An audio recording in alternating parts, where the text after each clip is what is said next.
Hello, everyone, and welcome to Western Dredging Association's Education Commission's November 2023 webinar. My name is Catherine Thomas, and I get to be the Education Commission Chair. We have a lot of people coming in, and we want to make sure that everybody can hear and see us. If you have an issue right now hearing my voice or seeing the screen, you should see Todd's first slide here. Easiest thing is to log off and log back on. And goodness knows we did that today. So thank you again to everybody's flexibility. Please go ahead again and introduce yourself into the chat. The Q&A we will use for questions and answers. We will be saving questions till the end. And if you think that it's a really time-sensitive question, just make sure to ask it again, if you will. I'll give Todd a break after his presentation to kind of throw out some questions, but we really want to have this as engagement back and forth as possible. I want to say thank you to Todd for taking the time out of his busy schedule to join us today to speak about sediment management for the 21st century and the planet and people, how we need a better way. Dr. Todd Bridges has a very extensive career, starting with the engineering with nature. And I am off script, Todd, because I have nothing open on my screen. So just wanted to let you know that. But I first heard Todd when I was listening to a podcast that he did, which I found extremely to be beneficial, both currently in my career and early on. Todd worked at ERDIC, and I really followed his work there as well. And he is also on the board of the Western Dredging Association, and we are really excited to have him here with us now. He is reading Ecology of Eden. He finds that very interesting, and we look forward to what he shares with us. Again, please introduce yourself in chat. Please ask your questions in Q&A, and without further ado, Todd. Thank you, Catherine, for that, and it's a pleasure to be here and to talk to you today about, I think, an increasingly important topic, one that's very close, of course, to WEDA and the broader community associated with dredging and infrastructure related to navigation and waterways. And I hope you'll bear with me and have a little patience as I develop the basis for what I'm going to present to you today as an argument for why we need really a transformation in the way that we approach sediment management and the management of infrastructure related to our rivers and our coastlines. So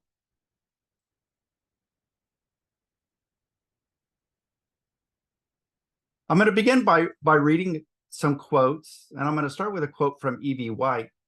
You might say, well, why do I need to listen to E.B. White when it comes to sediment management? But I think anybody that can sell 40 million copies of a book about a spider, a pig, and a farm girl, might have something interesting to contribute.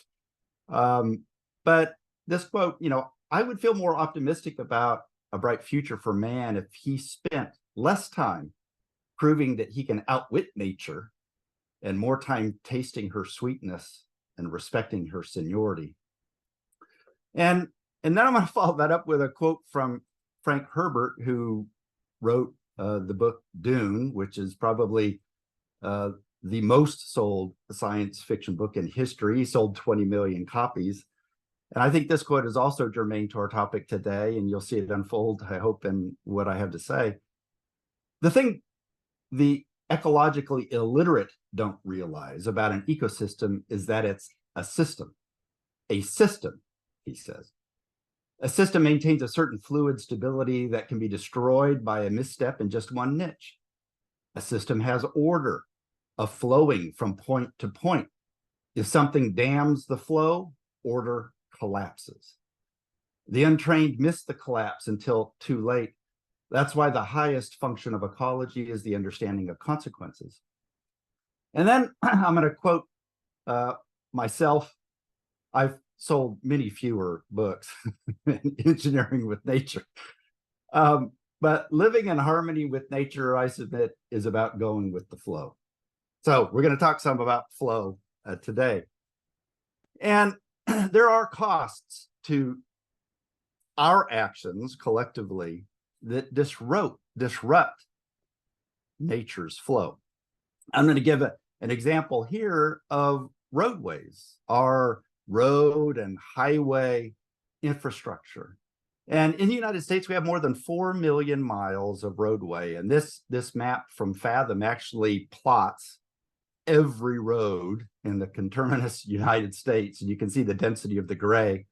We've basically, as people, over the last century or so, dissected, divided our landscape with asphalt and concrete in the form of roads, with consequences to natural flow.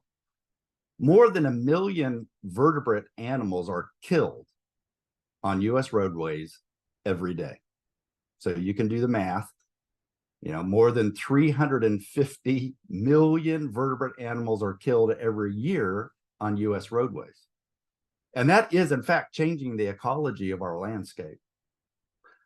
In addition to that ecological consequence, there are about 200 human deaths every year associated with accidents and collisions with wildlife on roadways, 26,000 injuries, more than $8 billion in property damage and other costs annually. And I cite this other estimate that more than 200 trillion insects are killed on roads annually worldwide. There are consequences to our engineering with respect to natural flow, both to nature as well as to people. And there are examples of flow in nature and humans, if you will, manipulating that flow that go back hundreds, if not thousands of years. And I've used this example here of people who were in North America for hundreds and thousands of years before European colonization, Native Americans, we might call them, and their use of fire. In fact, that early Dutch settler commented on how impressed he was by the scene of fire on the landscape along the Hudson and the Mohawk rivers at night in 1641.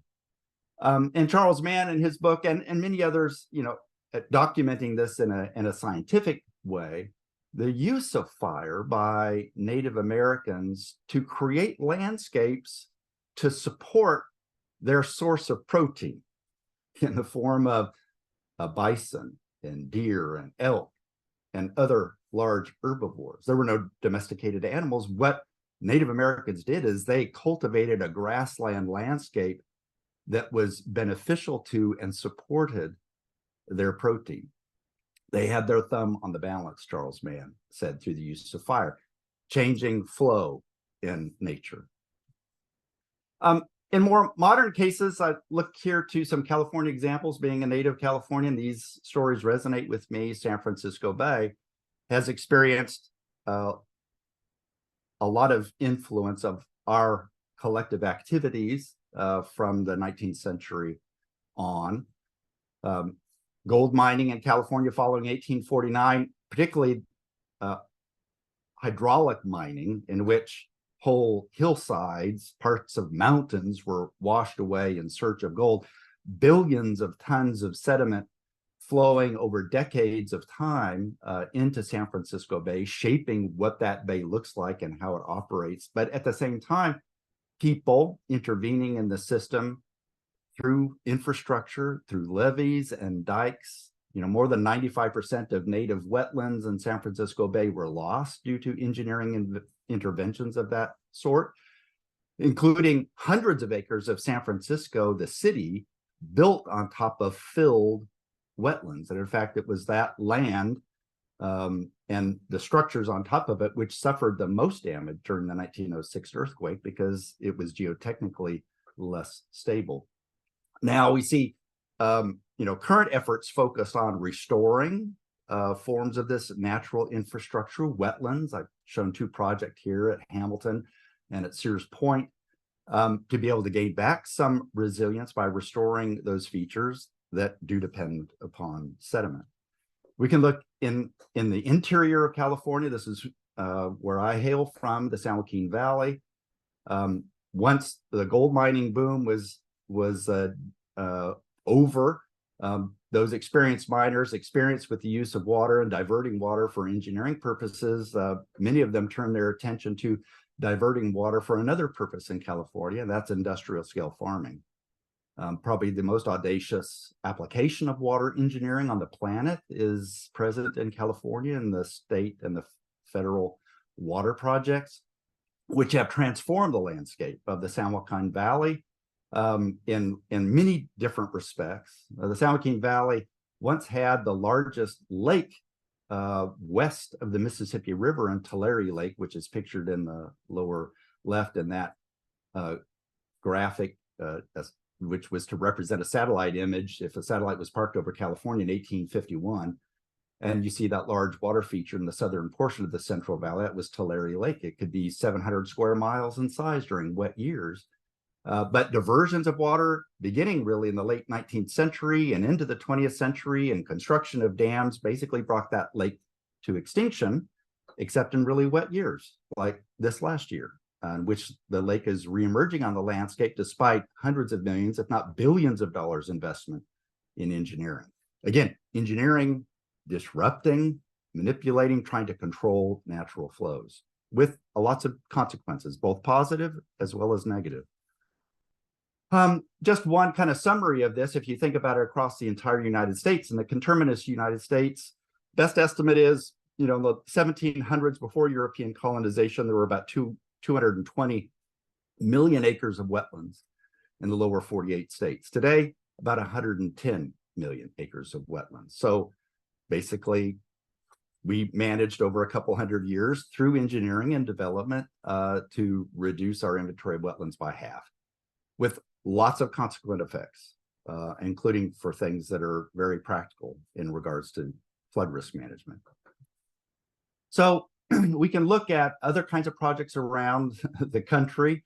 This one, the Mississippi Rivers and Tributaries Project, the flood of the lower Mississippi River in 1927 gave rise to the Flood Control Act of 1928, which created this project, if you will, this collection of projects that we call the Mississippi Rivers and Tributaries Project. And you can see some of the statistics of what that project includes. It also included a lot of dredging, in fact, and straightening of major portions of the lower Mississippi River. In fact, the river, as a consequence of those actions, is 150 miles shorter than it was before those actions were taken. There's a lot of benefit that has been created in terms of reduced flood damages, but also consequences to the natural landscape, as well as to other risks. High flows on rivers, major rivers, including the Missouri and Mississippi, also create value.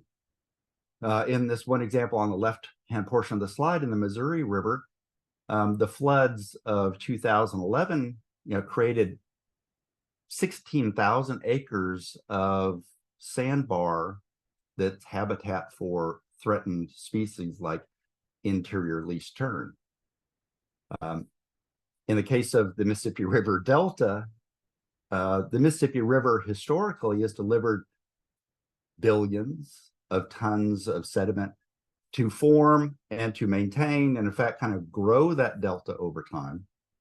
But engineering interventions in the form of upstream dams, as well as levees, right, have reduced sediment surplus and sediment delivery, overbank fluvial sediment deposition, that has resulted in basically a shrinkage of that delta by almost 25% from the late 1930s until the 2000s.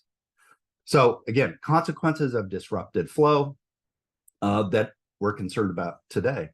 On the other end of the spectrum, if we think about flooding and what it delivers, but we also experience drought. And many of you are aware that this year that has been something that's happened in the past, but the saltwater wedge migrating up the Mississippi River, compromising freshwater intake structures for communities around the river.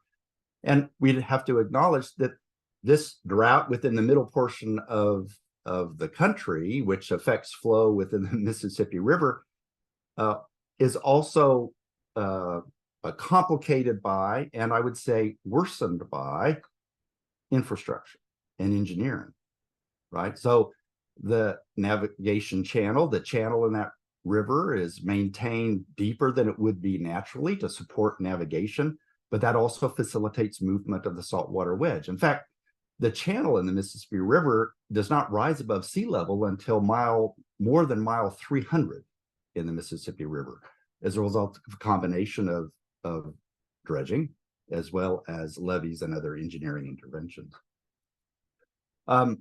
I call some of this overshot engineering that's sort of out of phase with current conditions, if you will, in some respects, or maladaptive, you might think of it, by quoting this Dutch blueberry grower from the experience in 2022 with drought in the Netherlands, where he says that we are world champions in making land dry. Now we are trying to turn that system around because we overshot. We overshot because their infrastructure was focused on removing water from the system so they could put it into what was considered productive use, and didn't contemplate circumstances like the drought that was experienced in 2022. Okay, so this combination of hazards, of course, we had flooding and drought before we had, if you will, climate change in the modern sense, but hazards which are being complicated and also being exacerbated by climate change. But the third part of this predicament is what I've described here as landscape transformation through engineering. That is engineering that had a purpose, but that purpose in some fashion or another, and that function of that engineering is out of phase with current conditions. The graphic on the lower right, which I've used for a couple of years now since it was published, I think in December of 2020 in the journal Nature, marks a milestone on planet Earth where the amount of anthropogenic mass, that is material used to create infrastructure, largely in the form of concrete and stone, aggregate, brick, asphalt, metal, and such, now exceeds the total living biomass on planet Earth at more than 1 teraton, or 10 to the 12th metric tons. And that curve represents the doubling rate of anthropogenic mass in the 20th century. And it's climbing, climbing, climbing. So where is the end state? And how can we adjust the system? How can we maybe partner more with nature? I think you can see where this is going. When we think of the tools of transformation of landscapes through engineering, here are some examples of it. The Fresno scraper was actually invented by a man named James Porteous in 1883.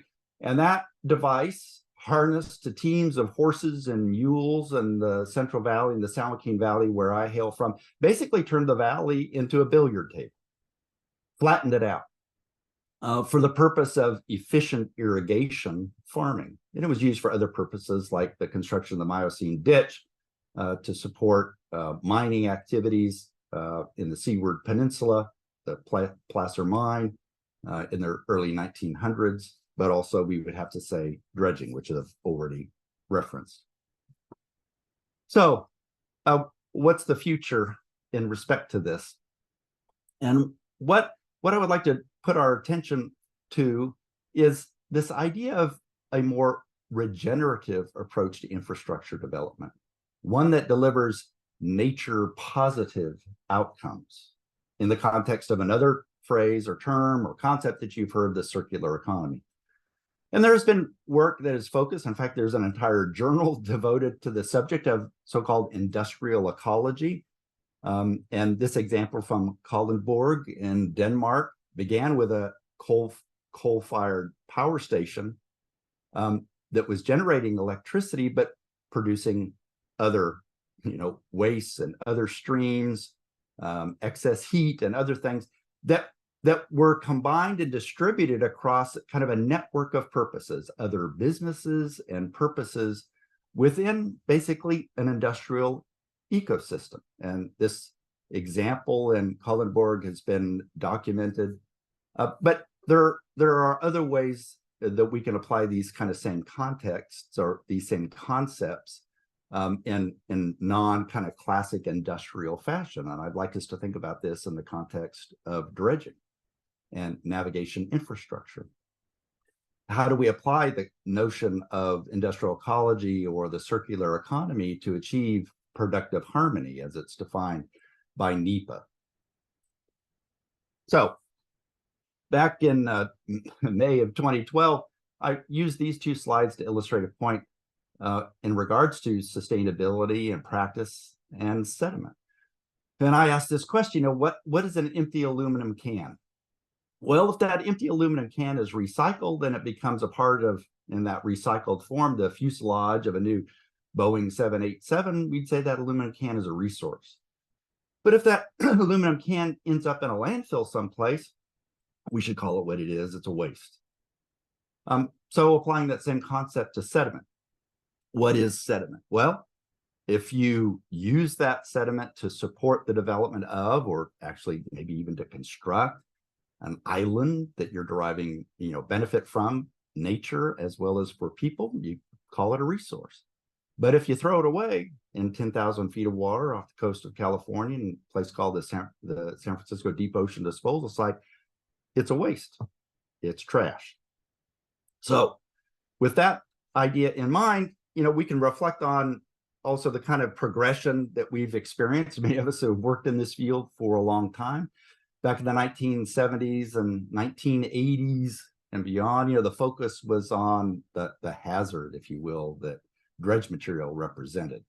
And we had the Green Book, which I have pictured here, which was all about kind of testing, sediment with respect to contamination to determine whether or not it would unreasonably degrade or endanger human health, welfare, or other things. Flash forward to 2008 and CEDA's book on environmental aspects of dredging, and it poses a different approach. It is therefore of the utmost importance that we be able to determine whether any planned dredging will have a positive or negative impact on the environment. So rather than it being all negative on the environment, it's posing, well, maybe it's either or. And then go forward another, 10 years to the book published by CEDA in 2018. And to read this quote, this book presents state-of-the-art guidance to achieve dredging projects that fulfill their primary functional requirement while adding value to the natural and the socioeconomic system based on a thorough understanding of the natural system and proactive engagement of stakeholders throughout. That's a very meaningful progression in concept as it applies to dredging and sediment management. So there was a very important event that most of you know, no doubt, that the Corps of Engineers, for the first time in its history, established a national goal for itself with respect to beneficial use. General Spellman, the Chief of Engineers, published this goal for the organization and for our stakeholders and partners in January of this year. And again, to read from this goal, this 70 by 30 goal, that is to establish a goal of 70% of what we dredge in the Corps of Engineers being used beneficially by the year 2030. And the rationale for this other quote here, dredge material is a valued resource that is not to be wasted, but instead used for the benefits to the ecosystem, economy, and to deliver the USAID's mission more efficiently or effectively and efficiently across our portfolio of navigation, flood risk management, and aquatic ecosystem restoration. I submit to you, this is a big deal for an agency like the Corps of Engineers to make this kind of commitment. And this commitment is supported and backed up by policy that's been expressed by Congress. Many of us are familiar with the federal standard, which I've succinctly put on this slide. The federal standard, I would say, represents things that were going on in the 1980s and very much 1980s thinking, right? It focuses on the least costly approach. In Word of 2020, in Section 125, Congress said it is policy of the United States for the Corps of Engineers to maximize the beneficial use of an environmentally acceptable manner of suitable dredge material. And that in addition to the costs associated with managing sediment beneficially or otherwise, that in the third bullet, the economic benefits and efficiencies from the beneficial use of dredge material considered by the Secretary under subgraph A shall be included in any determination related to the federal standard. So that's adding something quite significant to this. It's, of course, we always need to be concerned about costs, but we also need to be concerned about benefits that are being created as a part of our process. Corps of Engineers, we started an Engineering with Nature initiative, not just focused on beneficial use, but the broader need to create a different arrangement, I would say, between engineering and infrastructure and nature.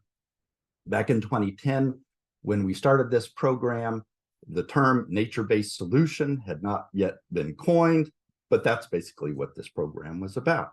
How to create natural systems or support natural systems that also support infrastructure, and infrastructure that supports those natural systems, and a whole range of activities that were begun as a part of that. And these ideas are not new, even in a modern sense. I used the example from Native Americans centuries ago.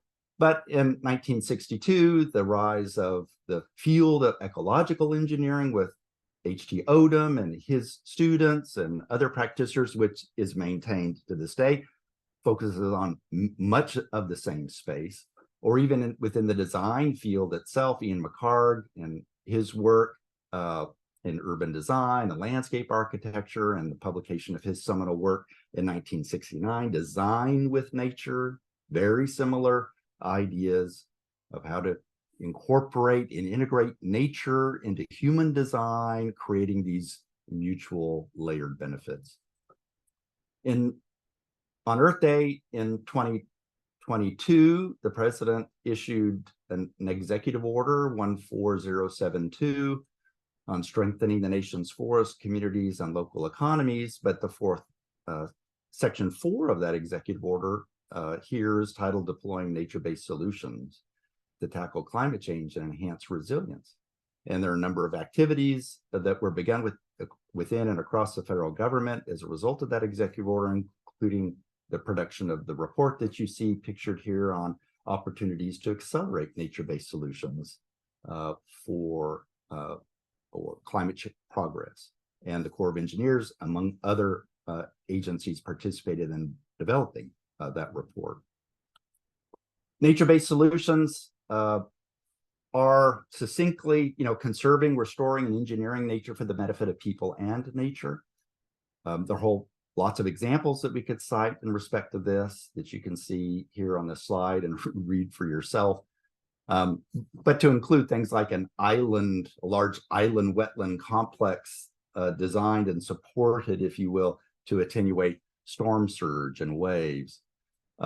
Similar kinds of strategies that can be applied to creating drought or wildfire resilience, or water resilience generally, or climate mitigation. There's a whole host of nature-based solutions and how they relate to both people as well as nature. And leadership within the Corps. I just cite these two examples from last year.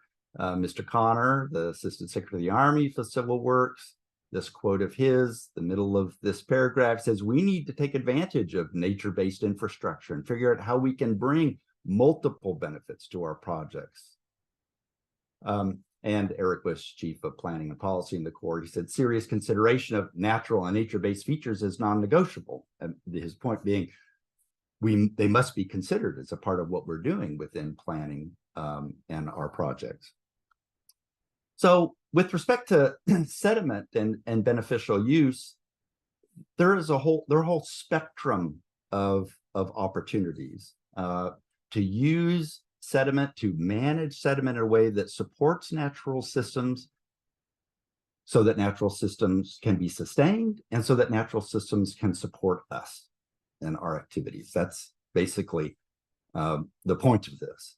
By keeping sediment in the system, or in supporting, sustaining these systems, or creating new systems like new island construction. Of course, across this spectrum, the engineering and operational effort required will vary. Different techniques would have to be used. There are lots of details here, but I'm just trying to make the point that there's a whole range and spectrum of opportunities, and we need to increasingly be open to considering a full range of these opportunities with respect to managing our sediment. Just a couple of examples. This one is a tried and true one, makes it into almost all of my presentations, but where dredging practices were modified in the Atchafalaya River by the New Orleans district in the late 1990s. And by removing the sediment from the navigation channel, but keeping it in the river, and you can see in the top middle photograph, there are deposits of sediment upstream of a large island downstream. They were able to actually create, if you compare the top figure on the left to the top figure in the middle, they partnered with the river to create a mid-river island, about 85 acres of island, that changed the local hydrology such that that bend in the channel actually moved sediment more efficiently, so that there was less dredging required after that island developed. But it also gave rise to an abundance of a native habitat that people were also accessing. It's a fantastic example of the triple bottom line in sediment management. This, on the other end of the spectrum, that was just keeping sediment within the system and just being smart about how that was done. In this case, creating a novel feature. In I guess it was 2004, the city marina in Fort Pierce was destroyed by a hurricane, and then they needed a new protection structure. So basically 20 acres of an extended kind of archipelago of islands was constructed out of dredged sediment. And it was planted with mangroves and seagrass and oyster, and there are dunes. And so this is a very different kind of protection structure, bit of infrastructure than what you might envision a rubble mound breakwater out in front of this city marina might look like. And there are opportunities to create and repurpose. There are literally hundreds and hundreds of confined disposal facilities around the country, including along our intracoastal waterway system. And I've showed 3 pictures of 3 such facilities up in New Jersey when I was first exposed to them. I said, what is that on this landscape? Old confined disposal facilities. They do not function like islands. There's relatively little, I would submit, environmental value associated with them. And I would say not much engineering value that's derived from sediment that's just basically stacked up to the sky. So there are opportunities for us to repurpose and modify how we're managing sediment within these systems, I think, to derive multiple purposes and benefits.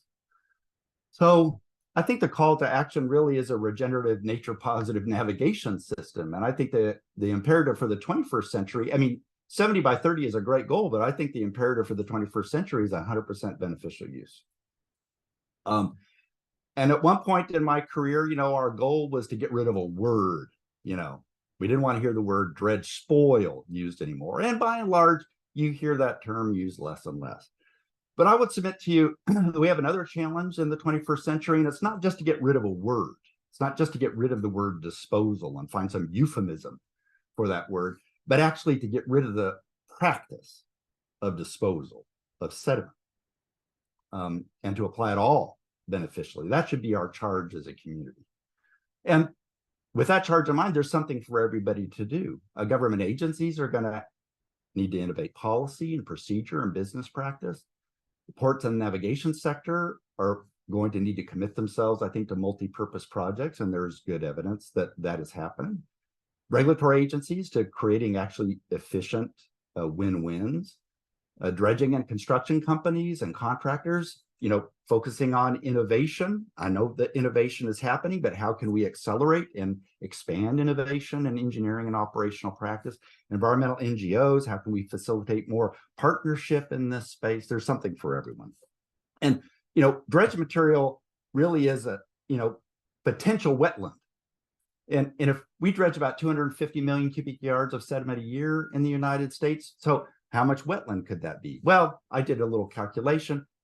If you only had to raise the elevation by 1.5 feet, or maybe at most 3 feet, you could create somewhere between 50 and 100,000 acres of wetland with just 1 year's worth of sediment, just to give a sense for how consequential this could be in the context of landscapes. So some folks on this webinar are probably professional engineers and members of ASCE. So if you are, you've signed on to sustainability. If you're living by, in your practice, the code of ethics, and the policies of ASE. And I've just highlighted this point, that you are to strive to comply with the principles of sustainable development. And I think one of the main principles of sustainable development is you don't throw stuff that's valuable away. So the elements of going with the flow engineering. So these are things I want to just cover quickly in the remaining time. Nature first thinking, the human factor, nature multi-purpose benefits, upscaled partnering, guidance, and storytelling. We do need to, I believe, begin to plan, design, engineer, and operate with nature first thinking in mind. What is going on here? What will be going on here? And how can we support that? In contrast to, well, how do I control or conquer or subjugate natural processes operating here? We've been working within the Engineering with Nature program and around the country with landscape architects, as we are here at the University of Georgia, to conceptualize, what nature first thinking looks like, and to represent that in the context of real projects. And you could look at some of the reports from the Engineering with Nature website and other sources about this.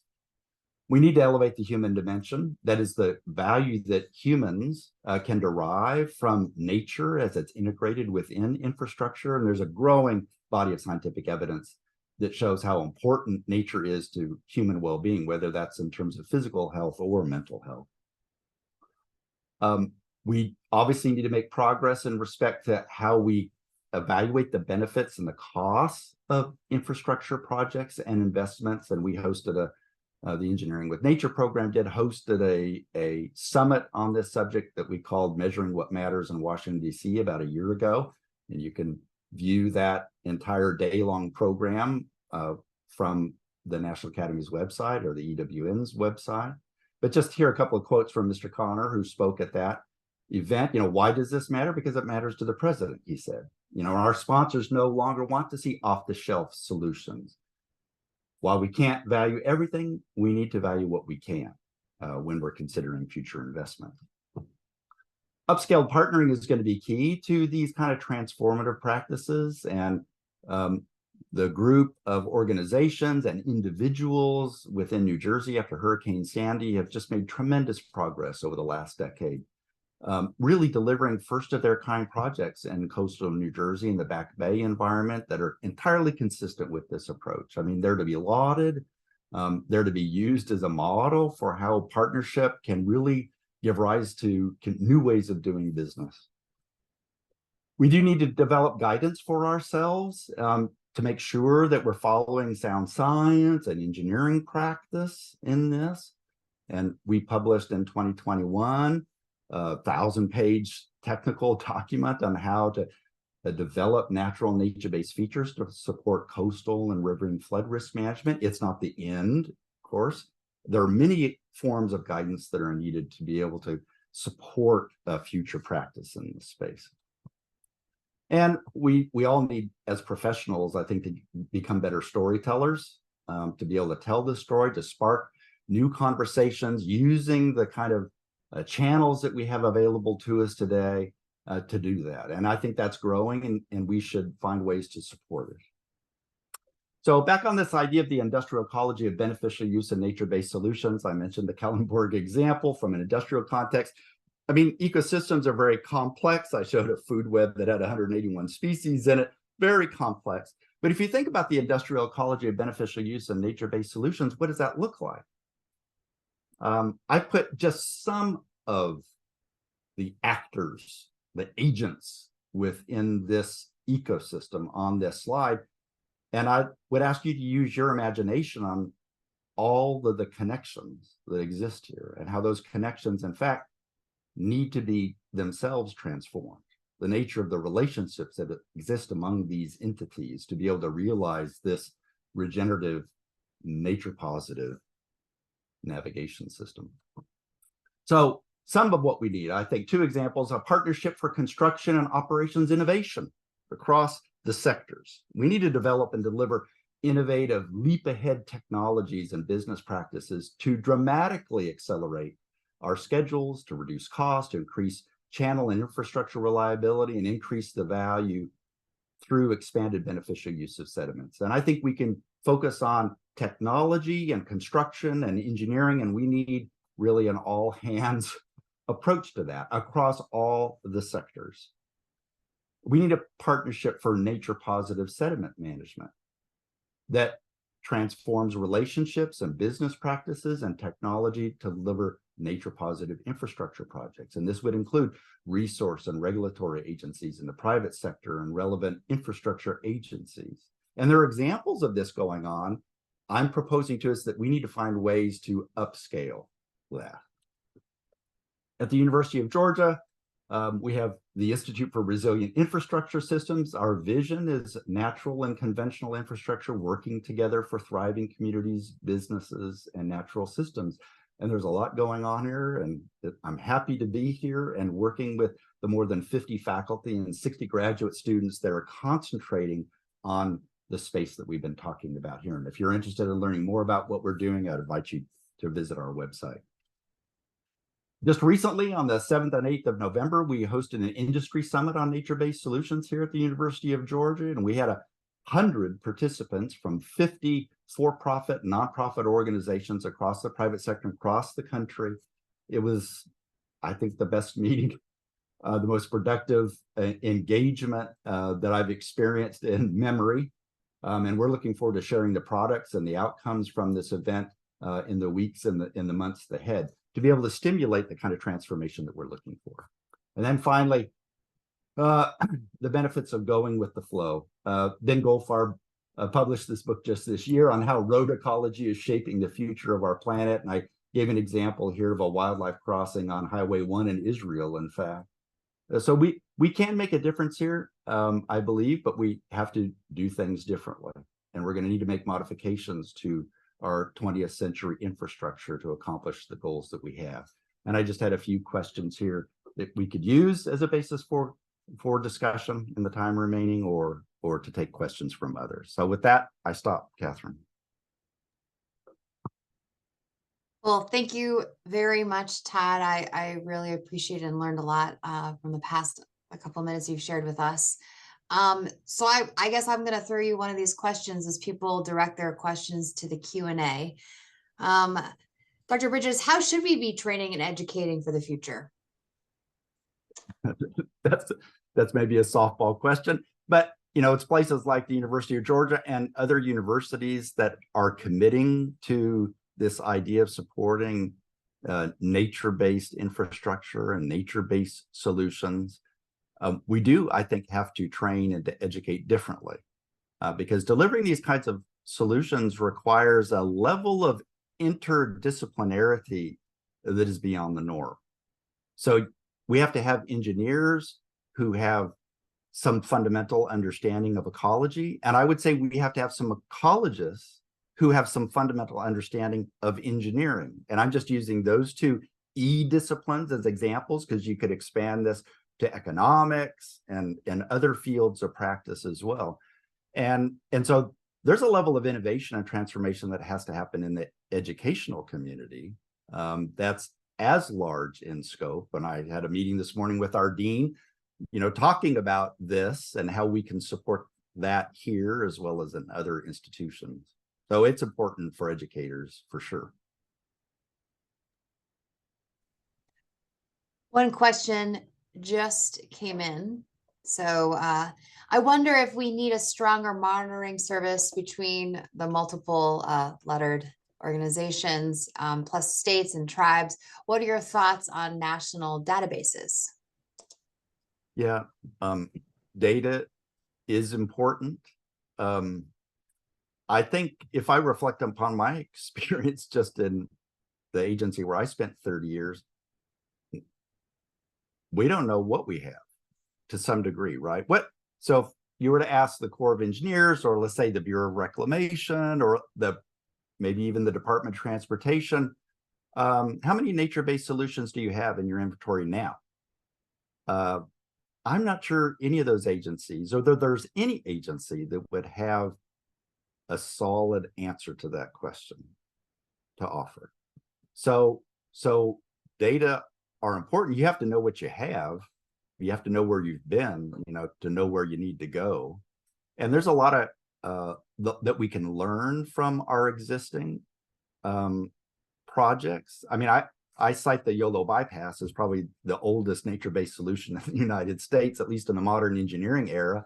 You know, the first structure was built in that project in 1916, so it's over 100 years old, I would submit. So there's a lot we can learn from monitoring and understanding the performance of existing projects that fit the bill of what we would now consider a nature-based solution. I have a lot of other thoughts about sediment. There's no reason why it should be such an uncertain field of practice given the advancement in monitoring technology that exists today, including remote sensing and other things.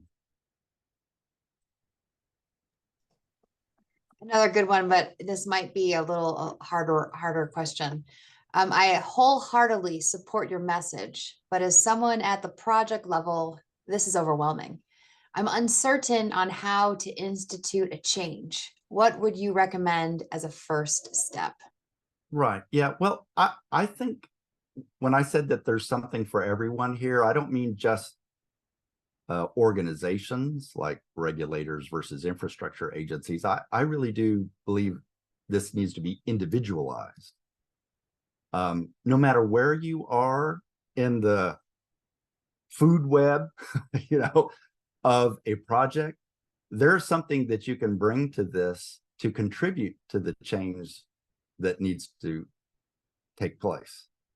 And I have seen personally, I mean, just I can only offer anecdotally a number of cases where an individual, one person on a project team made all the difference. And I think those are examples that we need to talk about more and maybe not be so concerned about embarrassing somebody by putting too much focus on them and praise to them. And just to highlight that people that do that kind of like that kind of work, like Monica Chase in Philadelphia district, you know, they're heroes and they need to be lauded as such and emulated as such because they're agents of positive change.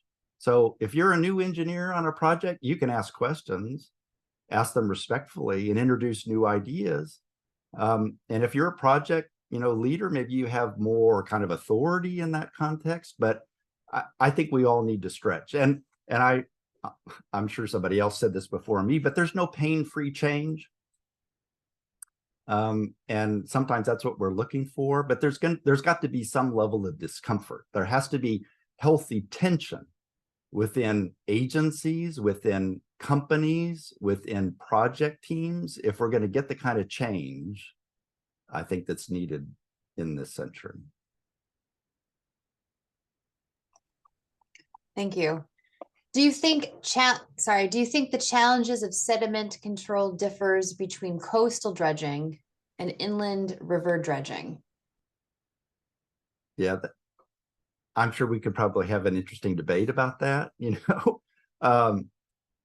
I'm inclined to think that things are much more complicated in coasts and estuaries because of how many different ways sediment can move. I mean, you know, some river modeling, for example, is done very well just with 2D models, right? But that's kind of tough to do in a coastal environment and get the processes that you need represented, you know, where it's more kind of a three-dimensional issue. So there are going to be different challenges in different geomorphological contexts. That's for sure. And it's not just a modeling challenge. I think I also believe that projects, operators, engineers need to become more experimental. There was a time, I think, where engineering was very experimental. We could look at some of the really iconic engineering projects in the United States. Hoover Dam, for example. I would argue that was a very experimental project. I don't believe there was any other case that, you know, on record at the time that used water cooling to cure concrete, but it was done at Hoover Dam. So, you know, I think somehow that's been kind of filtered out of some engineering. and people view the word experimental as, dangerous or risky, or I don't know, something to be avoided, and it shouldn't be. In that same vein, how do you overcome institutional inertia within consulting firms? Common practice is to take the last similar project and use it as a template for the next bid. This Yeah. mindset locks into old practice, and any change increases risk due to uncertainty, etc. Right. Yeah. Well, I think the mature answer I'm going to give here is I think risk sharing is something that we need to talk about a lot more in this context, especially for companies and agencies. What are the mechanisms that we might use, say, within a contracting context to risk share some more experimental approaches to problem solving? I don't think we have very many simple problems to solve right now. So this risk sharing idea is one that I'm attracted to. I mean, I've also heard it, for example, from engineering and design companies, A&E companies. Hey, well, the customer isn't interested in this. I said, well, okay, but I'd like to know, well, how persuasive an argument did you make? And if I wanted to be really negative about this, I would say to an engineering company, is there any job you would turn down? I mean, if your client wanted to do something that was horrible for the environment, would you still do the job?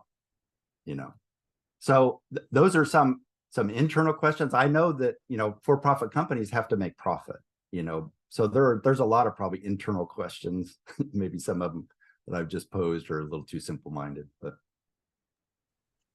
Thank you. What options or case studies can you suggest for beneficial use of mildly contaminated sediments? Yeah. I think there are some examples of this, and maybe what we need to do is kind of look into some of the kind of in situ remediation projects that exist either within Superfund or outside of Superfund. I think the focus on contamination and the constraint that contamination or concerns about contamination has diminished with time. I mean, it was everything, when I first started in the 1990s, but it's become less problematic, but that doesn't mean it's been eliminated. And there's certainly regions of the country where it's still a significant issue. But I believe there are methods for lower cost options for managing, say, moderately or minimally contaminated sediment, and particularly in cases where you're producing multiple benefits, right?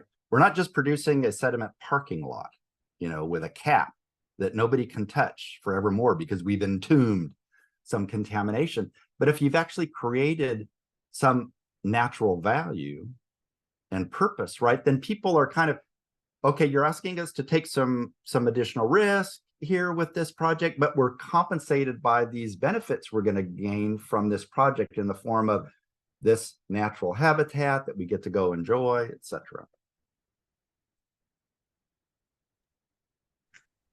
How do we truly weigh the cost versus benefit of hard infrastructure versus nature-based solutions? We have made progress over the past 100 years, than in the past several million years combined in human history due to engineering advancements that we all now look down upon. And then how do we convince those outside of our space that, well, we must change our way? Yeah. For these kinds of problems or opportunities that I've been highlighting here, these are complex decisions, obviously. There's a complex array of winners and losers. Who would ever want to put themselves in a position of arguing against economic development? But at some point, you have to say, at what cost long term? Is this really sustainable development? Yeah. And so finding these harmonious Goldilocks, sweet spot, whatever,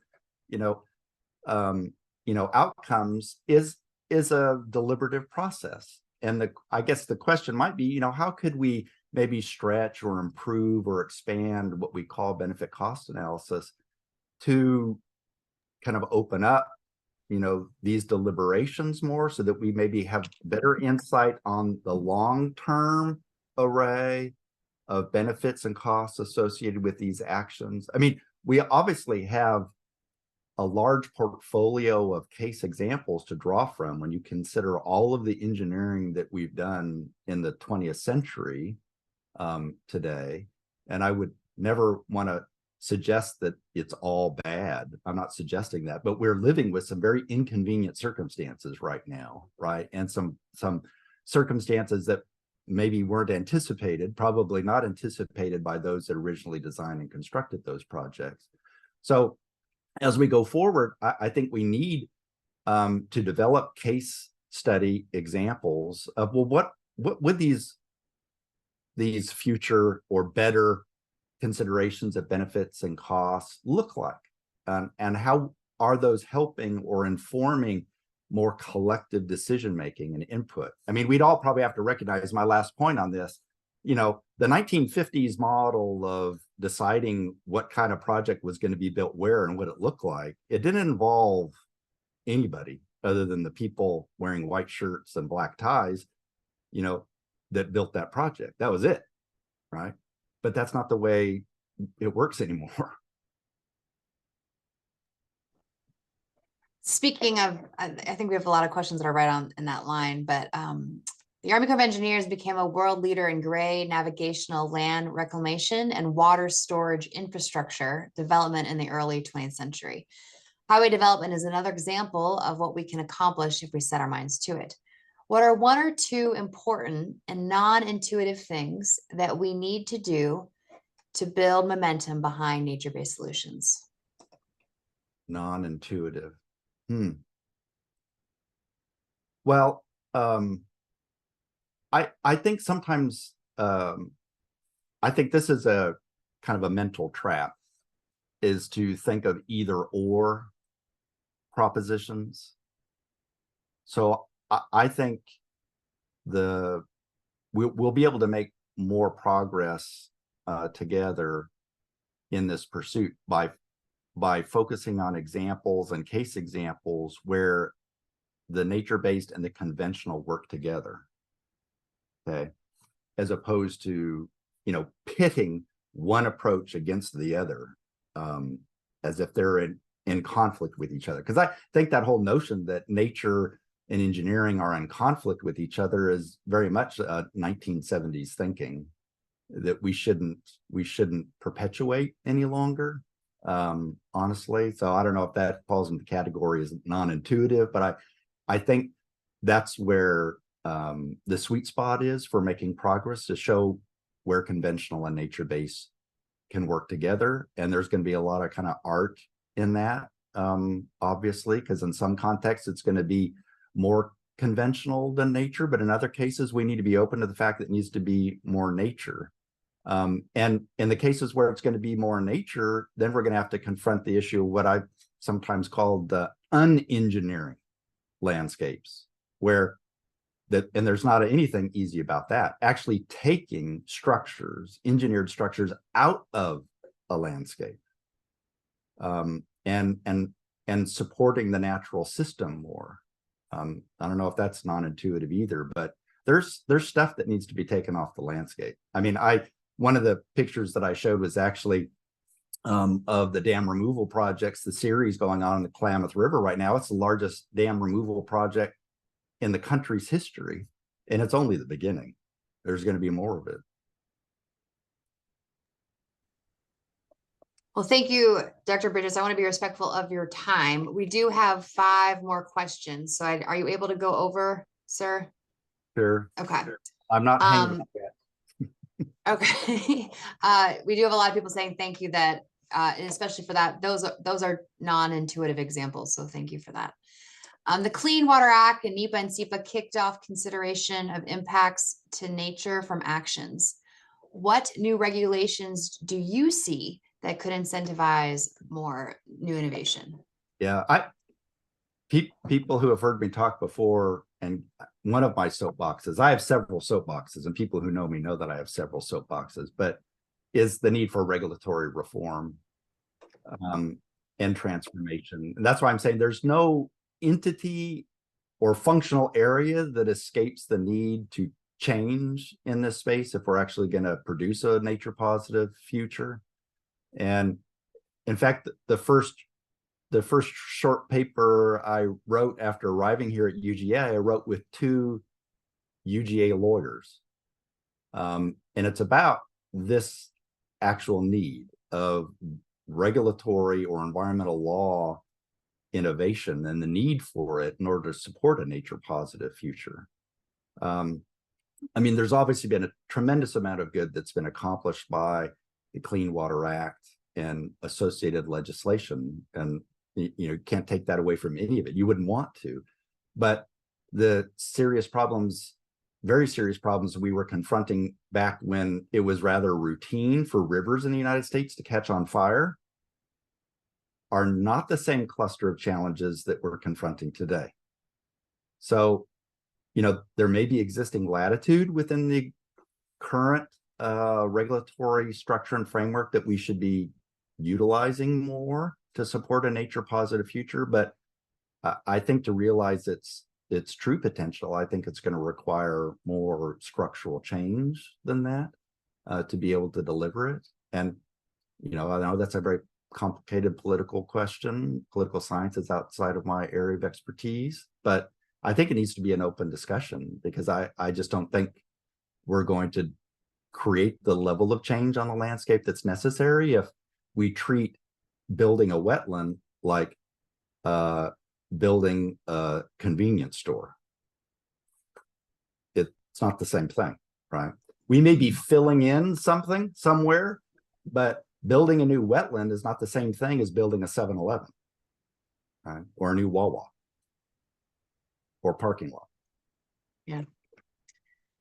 Would the retrofitting of existing Army Corps of Engineer reservoirs for sediment bypass to help reestablish sediment continuity and extend reservoir usable lifespans be considered a beneficial use of sediment when compared to using confined disposal? Yeah. I mean, that's a very good question. I mean, some of the folks that were probably on this call have experienced and worked in the topic of environmental flows with respect to water, right? So water levels in rivers, whether it's the Colorado or some other river, to be able to support habitat or particular species. But there's more in rivers than water. It also includes sediment. And most of our, rivers, I believe, were much muddier, especially the ones that have been dammed than they are today. The Big Muddy comes to mind as one of those rivers. But a lot of that sediment is being trapped, right, by structures. Yeah, I think restoring these flows, or learning how to go with the flow, includes other materials besides water, including sediment. So I think this, back on the previous question, this also means that we have to kind of confront, the regulatory challenges associated with that, because our environmental sensibilities have basically grown up during a period in which all of these rivers have been artificially clarified through the use of engineering. So if we're going to reintroduce sediment back into these systems, it's going to require it's going to be jarring to regulatory agencies that view sediment as, a negative, if you will, as opposed to part of the natural system that used to be much more visible and apparent before those systems were engineered.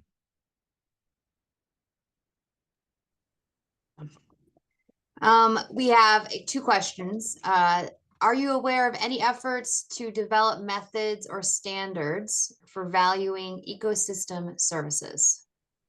Well, yes, that has been a very vigorous area of research and publication for 20-ish years. A lot of academic work has taken place in that area. I will say that the Office of Management and Budget just issued final guidelines on the use of what we would call kind of ecosystem services benefits as a part of benefit cost analysis. Just issued them. So if you just do a little Google and use those terms, OMB and ecosystem services, it probably is the first thing that's going to pop up. So it's in the context of certain programs within the federal government, but I think the dam is breaking on that. That guidance has come out from the Office of Management and Budget, but there's going to be more in the future because we have to translate the work that's come from research and academic activities into, okay, how do you put this into practice? And so that it can support decision-making for whether it's public agencies, but I would also say private companies. I mean, I would note the effort by Dow Chemical and their partners with the Nature Conservancy, who launched together a natural capital project within Dow, where Dow committed itself to creating $1 billion of natural capital, largely in the form of ecosystem services, and they developed their own kind of accounting process for how they would give themselves credit for creating those ecosystem services. So it's not just a public agency opportunity and perhaps challenge, but also within the private sector itself. And that's why I bring up Dow, because I think they're an example of that. I mean, that's a serious commitment, creating $1 billion worth of value through ecosystem services in its business. You mentioned the efforts to develop methods, and so the same person, the second question is, do you have any tips on how to get Congress to include this philosophy within individual project authorizations? Yeah, I'm not by any means the expert, but it's a very involved process. It involves a lot of people in authorizing projects. It's just, out popped an authorization from Congress one day. There were a lot of people that had input to that, along the way. And it's an obvious one because you can look historically at project authorizations, and you could say, well, that's very narrow, narrowly defined. And if we really do mean it, that we should be seeking out multi-purpose projects, then when these ideas, these project ideas are conceptualized, they should be conceptualized in those terms. Now, one reason why project authorizations may be framed so narrowly is because there weren't that many people at the table when the idea was developed, right? That the interests that would otherwise have contributed to conceptualizing a particular public investment as a multi-project purpose project, we either purposefully or negligently excluded, from discussing it. And I can understand how that might be the case. There's a cartoon person out there somewhere that would argue that not a nickel of money that's to go to dredging should be applied to anything other than removing the sediment from the channel, period. End of, mission. I'm hoping that cartoonish person doesn't exist anymore, that would view, the benefits and the purposes of a project so narrowly, but, maybe that person does exist.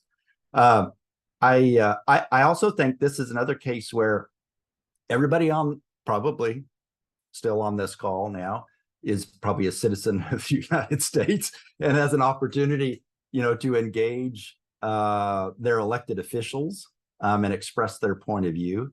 I mean, that's, one mechanism, of course, how we vote and how we just, talk with, and when we give an opportunity to talk with our elected officials about what's important to us.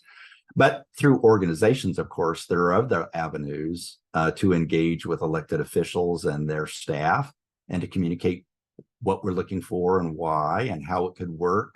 My experience, they're paid to be open people, I suppose, when they engage with constituents, but I think there's an opportunity there, and it gets into this idea of storytelling and how we communicate. And we definitely need to be more active in engaging, elected officials and their staff about what we're seeking with these kinds of opportunities. The final question, and I've saved this kind of one for the end because I think this might be the most difficult one to, really truthfully answer. And thank you to the 100+ people that are still on board. We appreciate your time. Speaking of turning down jobs, should we turn down a job that is horrible but not illegal? Yes.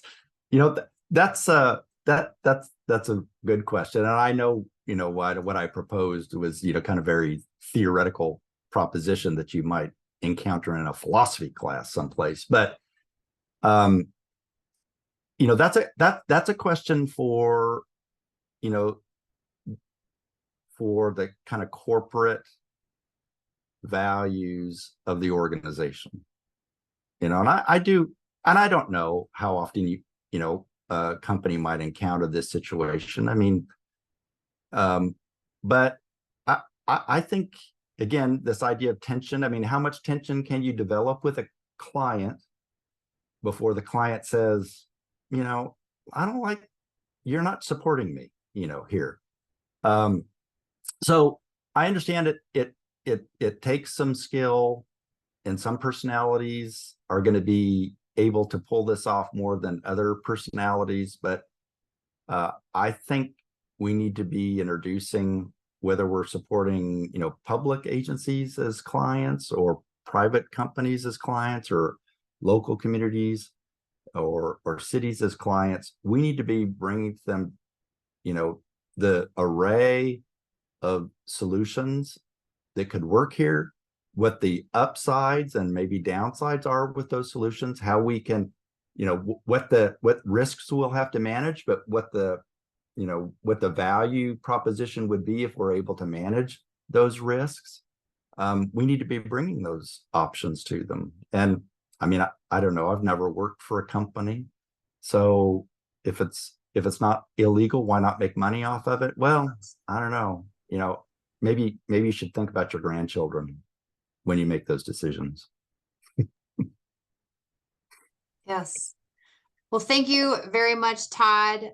We had one final question come in. So do you have one more? Just okay.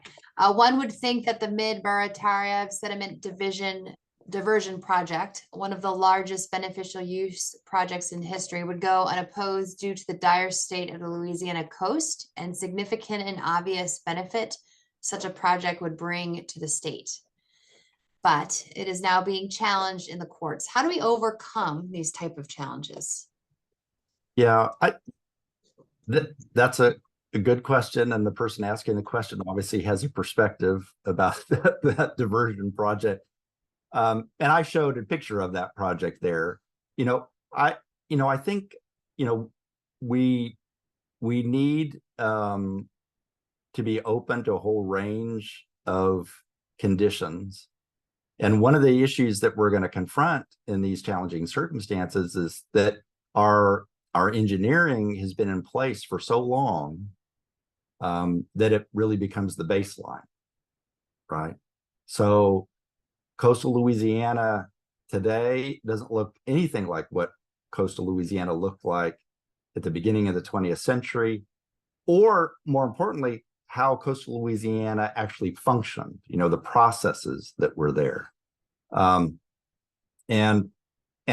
it's going to be jarring for people to see, even on a scale, I'm going to still call it small scale, that diversion still is not going to look like anything like the kind of sediment and how it was delivered and how water entered into coastal Louisiana, before all that engineering was put into place.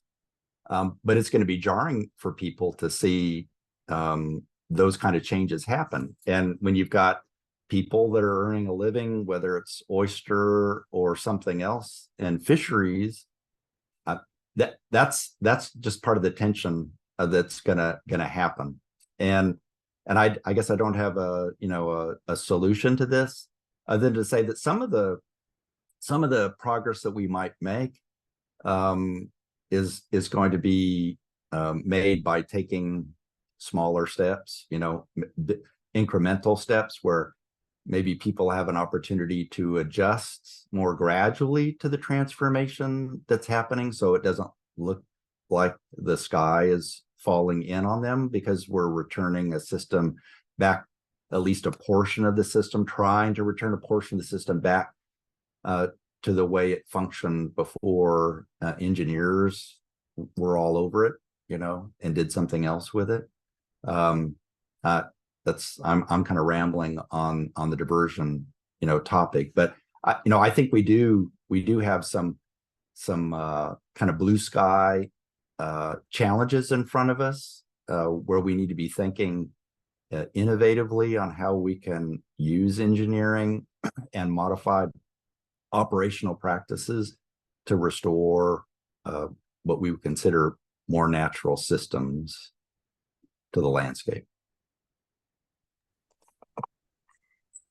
Well, thank you, sir.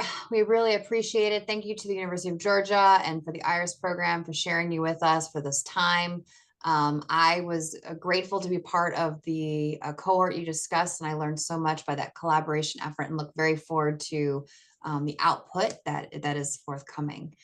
Thank you to everybody who attended the webinar. The slides and recording will be live on our website within a week, whenever our current leadership, Tom Capolino, is able to get it on the website. Please do reach out to him if you would like any CEUs. Stay tuned. We do have a webinar coming at you in December, and then again January through June, and we are very grateful for the support of our membership. If there's a topic that you see or you want to hear more about, please do reach out. Otherwise, thank you very much, sir, and thank you to everybody who is tuned in. Have a great day and happy holidays. Thanks.